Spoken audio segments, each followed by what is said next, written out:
Hello friends, welcome to Jharkhand परीक्षा। झारखंड सामान्य अध्ययन का जो पेड क्लास है, इसमें हिस्ट्री जो स्टार्ट किया गया है। तो हिस्ट्री में हम लोगों ने लास्ट क्लास में पढ़ा था कि किस तरह से अंग्रेजों का प्रवेश जो है वो पोरहाट के क्षेत्र में हो जाता है। मतलब पोरहाट में जो सिंगवंश के राजा हैं वो उनके अधीन आ जाते हैं। ओके, तो उस लेक्चर को देखना जरूरी है, तभी ये समझ में आएगा, क्योंकि वहीं से ये कंटिन्यू हो रहा है। और मैंने बताया था कि जब आप अंग्रेजों के प्रवेश को पढ़ेंगे तो बहुत सारे विद्रोह को भी पढ़ना होगा। तो पैरेलल यहाँ पर विद्रोह को भी पढ़ा दिया जा रहा है, जो जरूरत की चीजें हैं। ओके, तो आज हम लोग पढ़ेंगे हो विद्रोह। क्यों हो विद्रोह पढ़ने की जरूरत क्यों पड़ी है? देखिए, जो भी कुछ मैं बता रहा हूं तो लास्ट में रिवीजन करवाऊंगा। जो फैक्ट्स हैं, जैसे कि हिस्ट्री क्या, हिस्ट्री में कहानियां, किस्से कहानियां, फैक्ट्स, ये सब कुछ होता है ना। तो आपको ये समझना होगा कि फैक्ट्स कौन सा है, कौन सी चीजें याद रखनी है। तो ये मैंने यहाँ पर लिख दिया है, जो भी चीजें आपको याद रखनी है। जब ये पूरा क्लास हो जाएगा तो उसके बाद लास्ट में रिवीजन भी करवा दूंगा मैं। ओके, तो कुछ भी नहीं समझ में आए ऐसा बिल्कुल नहीं होगा। क्लियर? ये जो है लास्ट में हम लोग इसका रिवीजन करेंगे। लास्ट में जो है ये सब रिवीजन करेंगे। तो पहले जो समझा रहा हूँ इसको आप ध्यान से समझिए। ओके, और देखिए अभी क्या है कि एक दो लेक्चर ही अपलोड हो रहा है ना हर दिन।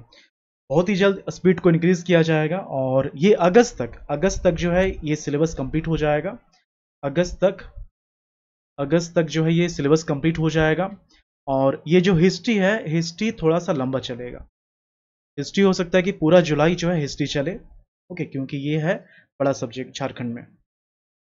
ओके, तो स्टार्ट करते हैं। मुझे उम्मीद है इसके पहले के लेक्चर को आपने देख रखा होगा, वहीं से मैं कंटिन्यू कर रहा हूँ। क्लास का जो एंड पॉइंट था वो क्या था कि ये जो आप देख रहे हैं ये ढालभूम राजवंश है। ढालभूम का क्षेत्र है, यहाँ ढालवंश के राजा रहते थे। तो यहाँ पर जो है 1767 उसी समय एंट्री हो जाती है, जब बैकुंठ ढाल के महल पर नरसिंहगढ़ का जो किला होता है, ढालभूम का जो किला होता है, उस पर अंग्रेजों का कब्जा हो जाता है। ओके, इसके बाद जगन्नाथ ढाल को राजा बनाया जाता है। जगन्नाथ ढाल जब राजा बनते हैं, तो जगन्नाथ ढाल जब राजा बनते हैं वो समय होता है 1767। बाद में हालांकि वो जो है विद्रोह करते हैं, वो अलग चीज है। ओके, लेकिन इस समय जब ये राजा बनते हैं तो पुरहाट का जो राजा है ये अपने प्रतिनिधि को भेजते हैं किसके पास? जगन्नाथ ढाल के पास, उन्हें बधाई देने के लिए। लेकिन इनका जो उद्देश्य होता है, उद्देश्य क्या होता है? कंपनी का जो कमांडर है, जो अफसर है, उनसे भेंट करना और भेंट करके सहायता मांगना। क्यों सहायता क्यों मांगी जा रही है? क्योंकि इसके आसपास के जो राजवंश के क्षेत्र हैं, जो राजा हैं, वो इन्हें परेशान कर रहे हैं। इनमें जो है इन पर आक्रमण होता है, खासकर सरायकेला राजवंश का क्षेत्र। ओके, तो समय रहते हुए जो है, जब टाइम आता है इनकी मदद की जाती है। फिर आपको ये पता चला कि संधि होती है लास्ट में। तो जो संधि होती है वो घनश्याम सिंह के साथ होती है। देखिए, बहुत सारी किताबों में क्या लिखा रहता है, एक आपने पढ़ रखा है जगन्नाथ सिंह के बारे में, एक आपने पढ़ रखा है जगन्नाथ सिंह के बारे में, जगन्नाथ सिंह चतुर। तो इनके समय में जो संधि होती है वो 1773 में।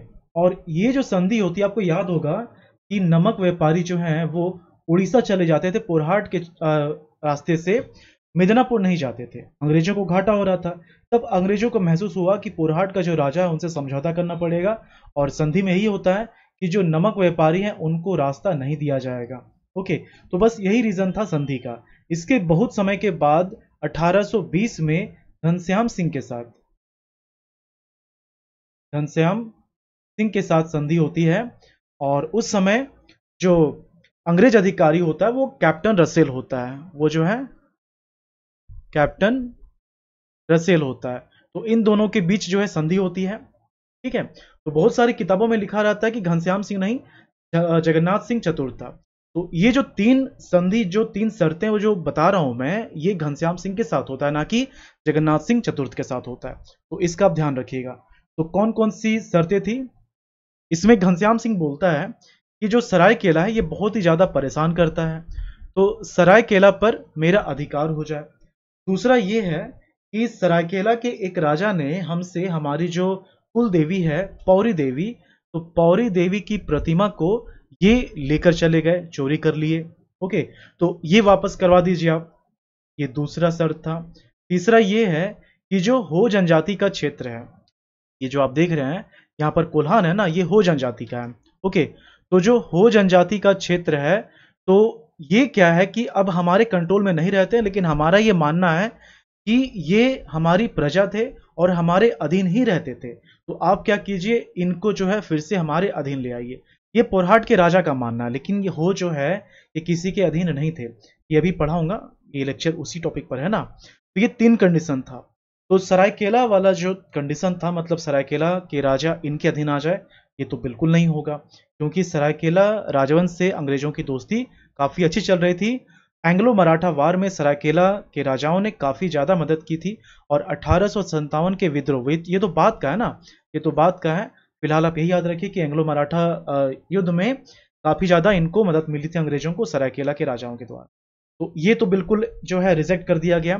पौरी देवी की मूर्ति जो है वापस करवाया गया सरायकेला के राजा से, ओके, अजंबर सिंह से, और ये गिलबर्ट ने करवाया था। और तीसरा जो कंडीशन है हो जनजाति वाला, ये हो क्षेत्र को, इसको जो है राजा को दे देना अधीन करके, कंट्रोल करके। तो ये मान लिया गया, ये मान लिया गया, ओके। तो इसी को अब हम लोग पढ़ेंगे, और इसी को पढ़ने के साथ हो विद्रोह भी स्टार्ट हो जाता है, ओके। जैसे मैंने बताया था कि ये जो ढालबुम है, तो ढालबुम में अंग्रेजों का प्रवेश होता है किस विद्रोह से? ढाल विद्रोह से, ओके। और यहाँ पर कोल्हान में अंग्रेजों का प्रवेश होगा किस विद्रोह से? हो विद्रोह से, ठीक है। तो अब जो है हम लोग यहाँ पर अब आगे बढ़ते हैं, क्लियर? चलिए, ये बेसिक आप समझ गए। ये पहले वाला लेक्चर था, अगर आपने पहले ये क्लास देख रखा होगा तो ये बिल्कुल आपको समझ में आ गया होगा। अब क्या है, ये जो हो जनजाति का क्षेत्र है, इसको थोड़ा समझते हैं। ये जो कोल्हान है, ये पोरहाट हो गया, ओके, इसको थोड़ा समझते हैं। देखिए कोल्हान जो आपको याद होगा, जब मैंने ट्राइब आपको पढ़ाया था, अभी भी क्लास चल ही रहा है, खत्म नहीं हुआ है, तो वहां पर क्या था कि मुंडाओं का आगमन 600 BC के आसपास होता है, ओके। मुंडा आकर जो इस क्षेत्र में बस जाते हैं, इस क्षेत्र में बस जाते हैं मुंडा। हालांकि यहाँ पर पहले से ही असुर होते हैं, असुरों को हटाकर मुंडा जो है इस क्षेत्र में रहना शुरू कर देते हैं। बहुत समय के बाद दक्षिण भारत से उरांव का आगमन होता है। तो उरांव का जो आगमन होता है, ये रोहतासगढ़ में रह जाते हैं। रोहतासगढ़ के बाद क्या होता है कि कुछ भाग उरांव का ये मुंडा के बनाए रास्ते से छोटा नागपुर की तरफ आते हैं, और कुछ उरांव गंगा नदी, सोन नदी के रास्ते होते हुए ये चले जाते हैं इस क्षेत्र में, और यहाँ पर राजमहल के क्षेत्र में रह जाते हैं। इनको बोला जाता है पहाड़िया, ओके। तो जो यहाँ पर आए मुंडाओं के क्षेत्र में, तो उसी समय क्या हुआ कि दोनों में जो है संघर्ष स्टार्ट हो गया। तो मुंडा जनजाति के कुछ भाग, कुछ लोग जो है ये दक्षिण की ओर खिसकने लगे, ओके। इसी में से कुछ लोग क्या किए कि ये जो क्षेत्र था पूरा जंगल वाला क्षेत्र था, है ना, पहाड़ी सारंडा जंगल, ये सब अभी भी है, अच्छा खासा क्षेत्र जो है घाटी वाला क्षेत्र है। तो कुछ लोग यहाँ पर आते हैं, इसको रहने लायक बनाते हैं, ओके, कृषि योग्य बनाते हैं और रहना शुरू करते हैं। यही कहलाए हो जनजाति, ओके। हो जनजाति का जब आप पढ़ेंगे, इनका जो हिस्ट्री है, तो ये खुद मानते हैं कि ये जो है मुंडा जनजाति के वंशज हैं, ओके, उन्हीं का ही एक भाग है। तो ये जो पूरा क्षेत्र था ये रहने लायक नहीं था, सबसे पहले हो जनजाति ही यहाँ पर आए। इवन जो आप देखते हैं सिंहभूम, तो आपने पढ़ा होगा, मैं आपको रीजनल डायनेस्टी में ये बताऊंगा कि जो सिंहभूम ये नाम पड़ा है, तो सिंहवंश के कारण ही पड़ा है, वंश प्रभा में ये लिखा हुआ है, ओके। सिंह वंश के कारण इस क्षेत्र का नाम सिंहभूम पड़ा है। लेकिन जब आप हो जनजाति के हिस्ट्री को पढ़ेंगे तो आप ये जानेंगे कि हो जनजाति का जो प्रमुख देवता है सिंहभोंगा, उनके नाम पर ये क्षेत्र का, इस क्षेत्र का नाम सिंहभूम पड़ा है, ओके। दोनों अलग अलग तर्क है, ये चीज हो गया। अब ये जो हो जनजाति हैं, ये जो हो जनजाति हैं कोल्हान क्षेत्र वाले, कोल्हान क्षेत्र वाले, ये हमेशा से आजाद रहे हैं, ये हमेशा से आजाद रहे हैं, किसी के भी अधीन नहीं रहे हैं। चाहे मराठा की बात कर लीजिए, मुस्लिम आक्रमणकारियों जो मुगल रहे उनकी बात कर लीजिए, किसी के भी ये अधीन नहीं रहे हैं, ओके। ये चीज है। इसके अलावा क्या है, चूंकि ये अधीन रहे नहीं हैं, ओके, तो ये किसी को टैक्स भी नहीं देंगे। लेकिन यहां पर जो पोरहाट राजा है, पोरहाट राजा, और यहां पर क्या है, कोल्हान है, कोल्हान में हो है, तो दोनों में संबंध काफी अच्छे थे। अच्छे इस कदर कि जरूरत पड़ने पर जो है पोरहाट वाले कोल्हान की मदद करते थे और कोल्हान वाले पोरहाट की मदद करते थे, ओके, जैसे कोल्हान में जो हो जनजाति के लोग हैं, जब इनकी खेती होती थी तो अनाज वगैरह वो जो है इनको दे देते थे, लेकिन वो जो अनाज दिया जाता था वो स्वेच्छा से दिया जाता था, कोई फोर्स नहीं किया जाता था उन पर। बुरहाट के राजा ऐसा बिल्कुल नहीं बोलते थे कि आपको जो है देना ही पड़ेगा, ये अपनी इच्छा से उपहार या कुछ भी है अनाज वगैरह वो दिया करते थे। ओके, तो ये बिल्कुल ही आजाद जो है स्वभाव के थे, स्वतंत्र स्वभाव के थे। और इसी कारण से क्या हुआ कि इनका आत्मबल, आत्मविश्वास धीरे धीरे बढ़ता चला गया, क्योंकि आसपास एक से एक लोग आक्रमण कर रहे थे ना। बहुत लोगों ने ट्राई किया कोल्हान पर आक्रमण करके इस क्षेत्र को अपने कब्जे में लेने के लिए, लेकिन वो हार गए।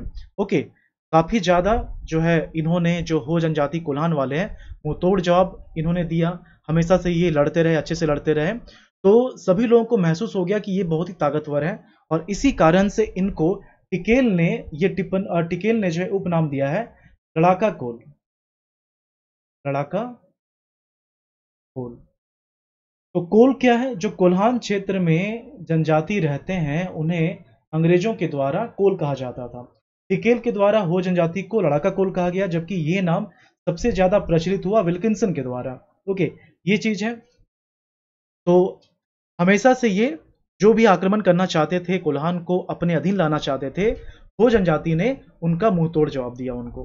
ओके, ये चीज हो गया। अब क्या है कि आसपास के जो राजा हैं, आसपास के राजा हैं, वो बार बार इन पर आक्रमण कर रहे हैं।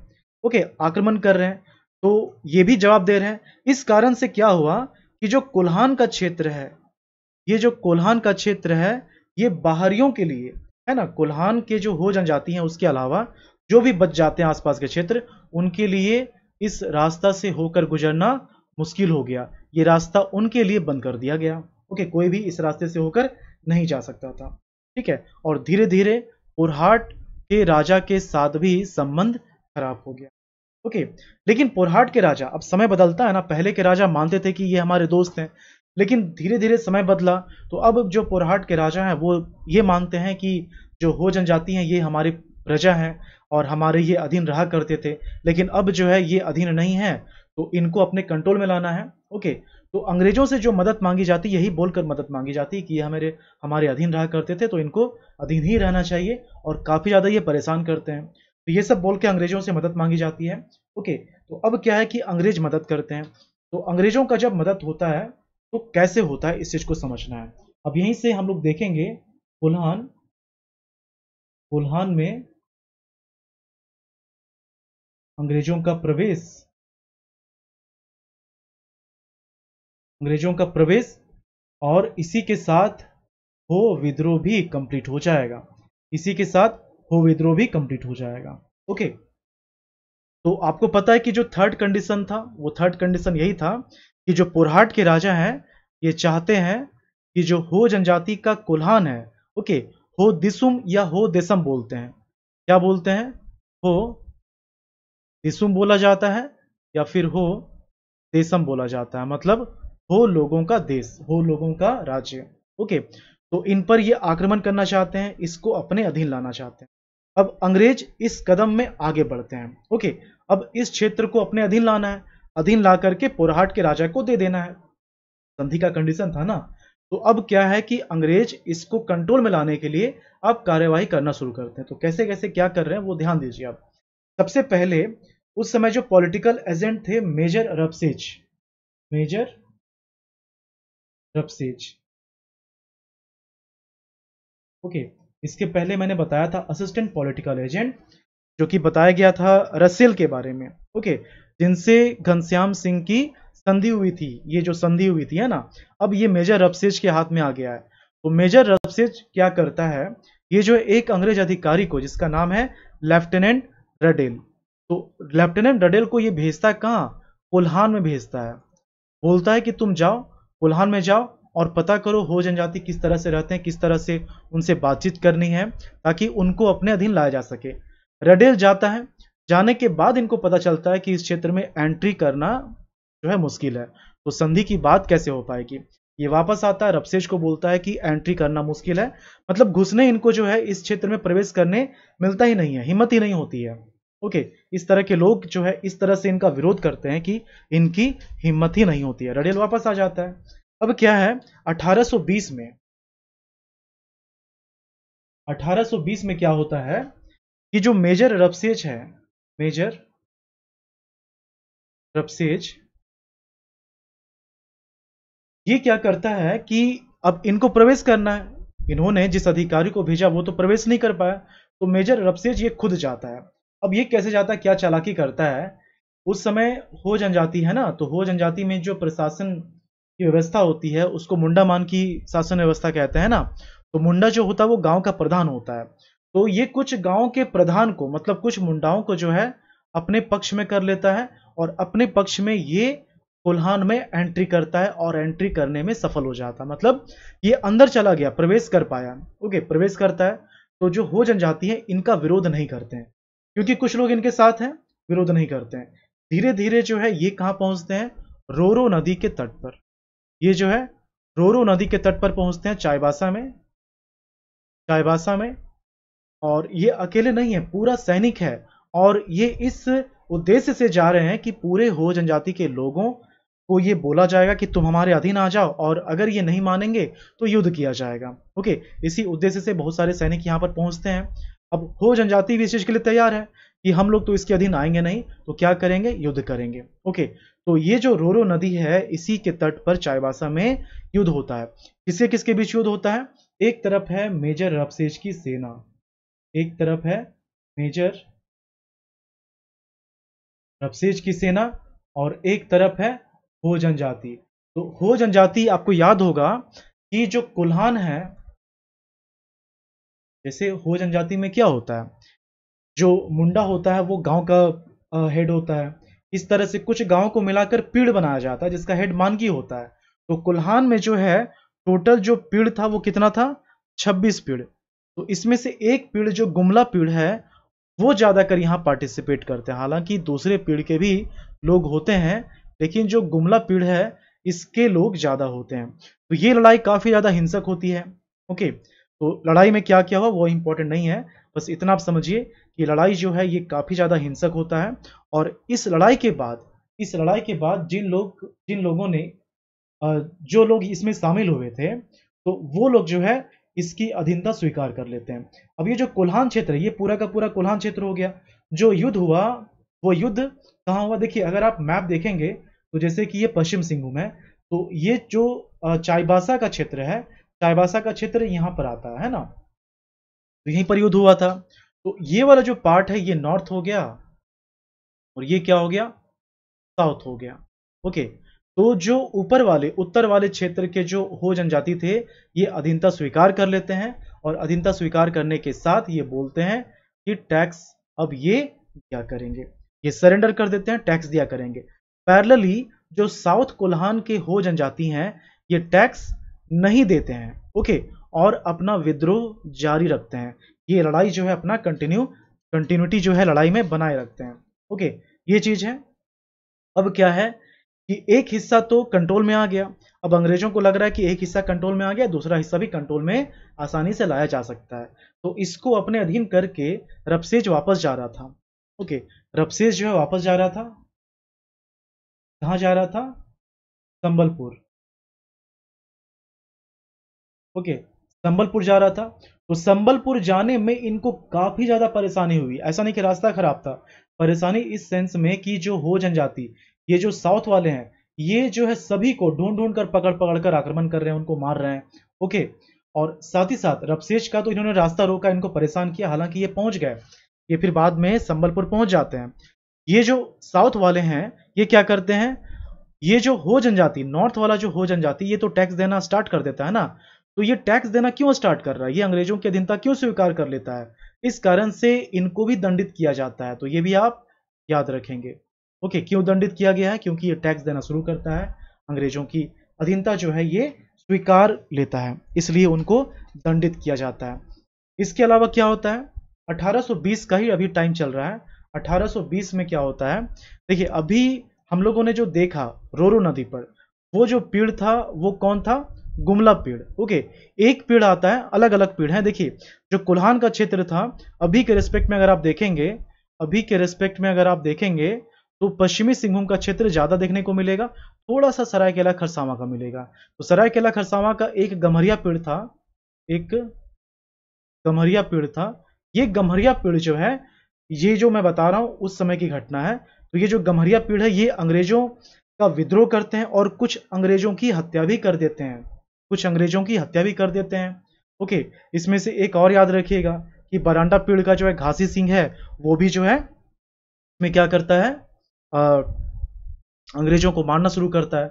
तो आप देख रहे हैं कि धीरे धीरे ये जो विद्रोह है ये हिंसक होता जा रहा है, और हो जो है इनको जीत मिलती जा रही है। ओके, इनको जो है जीत मिलती जा रही है। ठीक है, जब रबसेज को ये बात पता चलता है, जब ये रबसेज को बात पता चलता है, तो वो आने की कोशिश करता है। इसके पहले एक और पॉइंट यहां पर आपको ध्यान देना है कि हो जनजाति, जैसे कि ऊपर वाला क्षेत्र था ना, नॉर्थ और साउथ। ओके, तो जो नॉर्थ वाला क्षेत्र था, अब ये टैक्स दिया करेगा। टैक्स किसको देगा? राजा को देगा, जमींदार को देगा। तो टैक्स वसूलने के लिए रबसेज ने क्या किया, राजा के पास सैनिक की कुछ टुकड़ी को छोड़ दिया था ताकि टैक्स वसूलने में आसानी हो सके। तो ये जो हो जनजाति हैं, ये उन सैनिकों को भी मार भगाते हैं। अब राजा लाचार हो गया, तो राजा जब लाचार हो जाता है तो ये रबसेज को फिर से लेटर लिखता है और मदद मांगता है कि सब कुछ पहले जैसा हो गया, तो आप प्लीज जो है फिर से आइए और हमारी मदद कीजिए। तो ऐसा हो जाता है। तो रबसेज जो है ये वापस आता है, रबसेज ये वापस आता है, लेकिन इनको जो है हार का सामना करना पड़ता है। इस बार इनको हार का सामना करना पड़ता है, और ऐसा कि अगर ये नहीं भागते तो इनकी मृत्यु भी हो जाती। लेकिन सरायकेला का जो राजा था उस समय, आजमबर सिंह, ये रबसेज की मदद करता है, इनको भागने में जो है काफी ज्यादा सहायता करता है इनकी। ओके, ये चीज हो गया।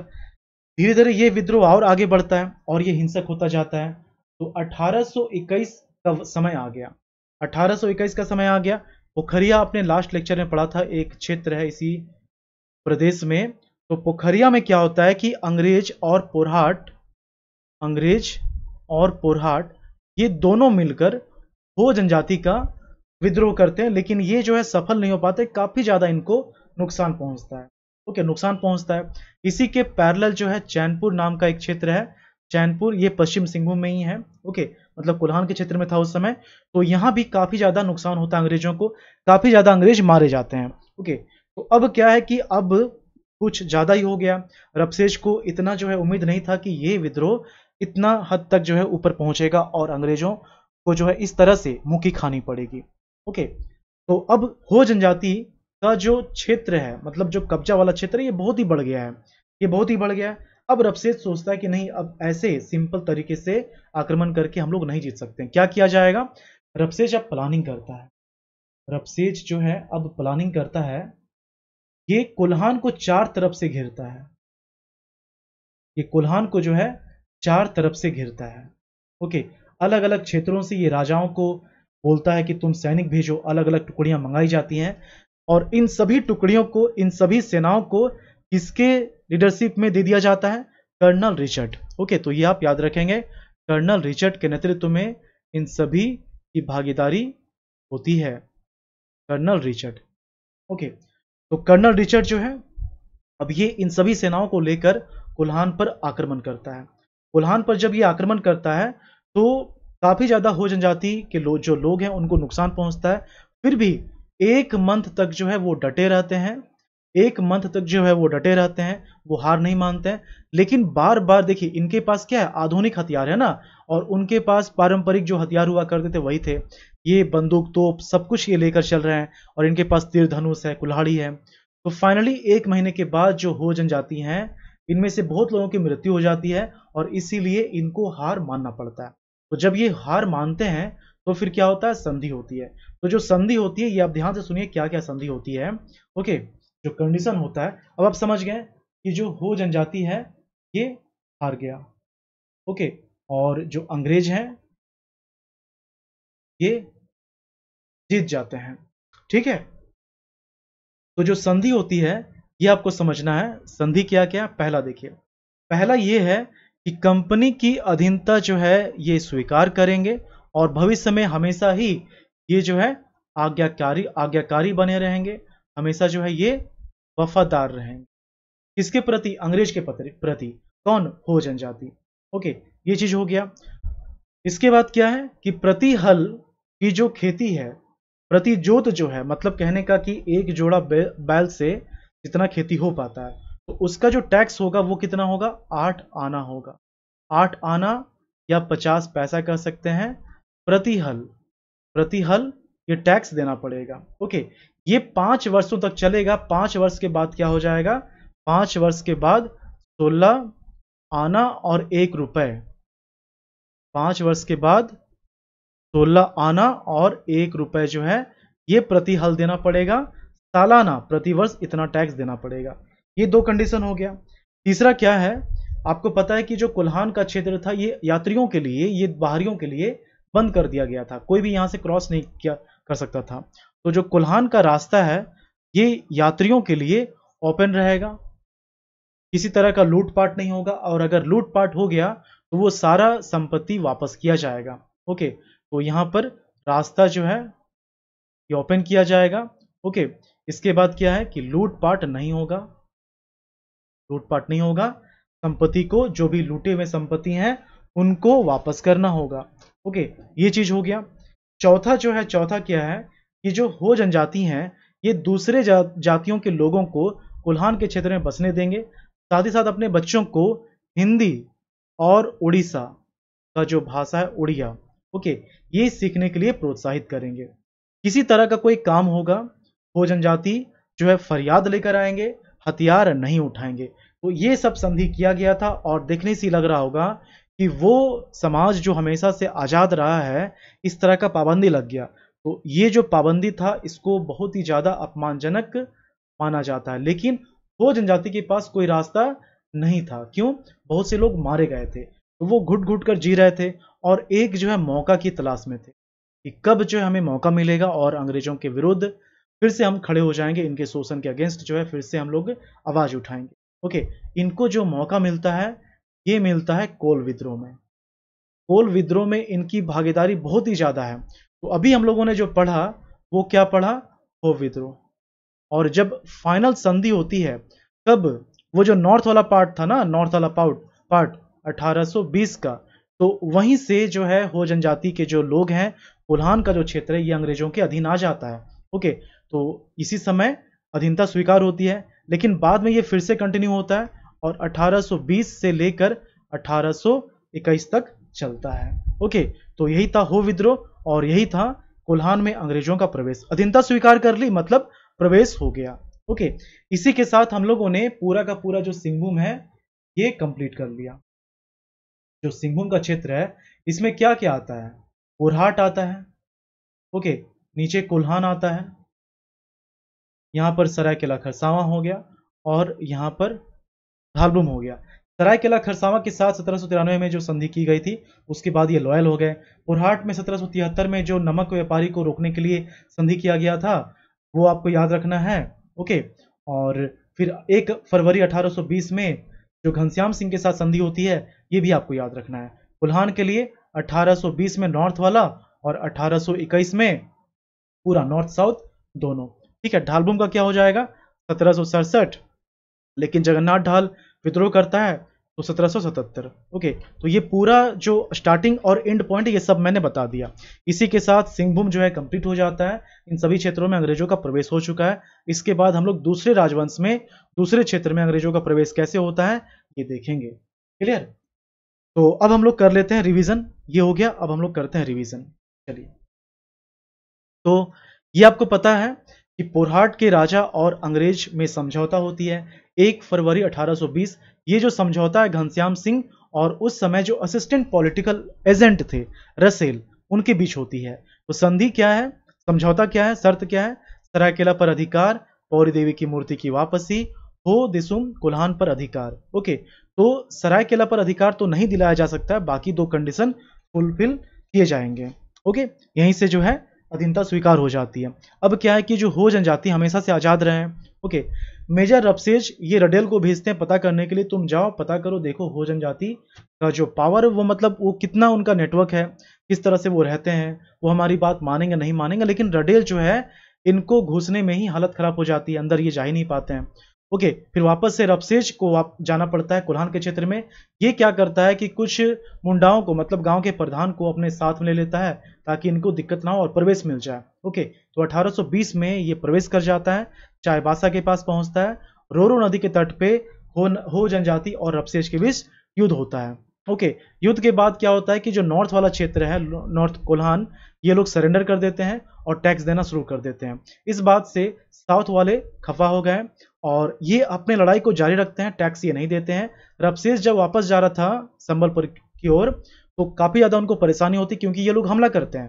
साथ ही साथ यहाँ पर जो राजा हैं तो उन राजाओं को टैक्स देने के लिए कुछ सिपाही रबसेज के द्वारा छोड़ा गया था। इन सिपाहियों पर ये साउथ वाले हो जनजाति आक्रमण करते हैं, उनको भगा दिया जाता है। राजाओं पर भी आक्रमण किया जाता है। बहुत सारे क्षेत्र जो अंग्रेजों के द्वारा छीन लिए गए थे वो वापस से हो जनजाति अपने कब्जे में लेना शुरू कर देती है। इसी से परेशान होकर राजा फिर से रबसेज को रिक्वेस्ट करता है कि आप आइए। रबसेज, ओके, ये हो गया है, ये हो गया। हाँ, देखिए ये जो है जब वापस से विद्रोह होता है तो गम्हरिया पीड़ जो है, देखिए सरायकेला खरसावां में थोड़ा सा पार्ट कुल्हान का था, तो गम्हरिया पीड़ जो है कुछ अंग्रेजों की हत्या कर देता है। उसके बाद ये कुछ ज्यादा हिंसक हो जाता है ना, जब रबसेज वापस आता है तो इनको जो है भागना पड़ता है। इस तरह से विद्रोह फैला हुआ है सेकंड टाइम में। दूसरा जो चरण है 1820 में ही स्टार्ट हो रहा है। ओके, तो आजमबर सिंह की मदद से, जो कि सरायकेला का राजा है, उनकी मदद से रबसेज ये है भागने में सफल होता है। फिर पोखरिया चैनपुर में 1821 में बहुत ही ज्यादा हिंसक होता है आंदोलन और काफी ज्यादा अंग्रेज सैनिक मारे जाते हैं। ओके, फाइनली ये देखने को मिल रहा है कि हो जनजाति का बड़े क्षेत्र में कब्जा होना शुरू हो गया है। ओके, अब रबसेज रणनीति बनाता है और अलग अलग क्षेत्रों से फोर्स इकट्ठा करता है और ये सारा फोर्स किसको दे देता है? कर्नल रिचर्ड को। कर्नल रिचर्ड जाता है, चारों तरफ से आक्रमण करता है। 1 महीने तक जो है ये आक्रमण होता है, हो जनजाति लोग सामना करते हैं, लेकिन फाइनली उनकी हार हो जाती है। तो जब हार होती है तो संधि होगी।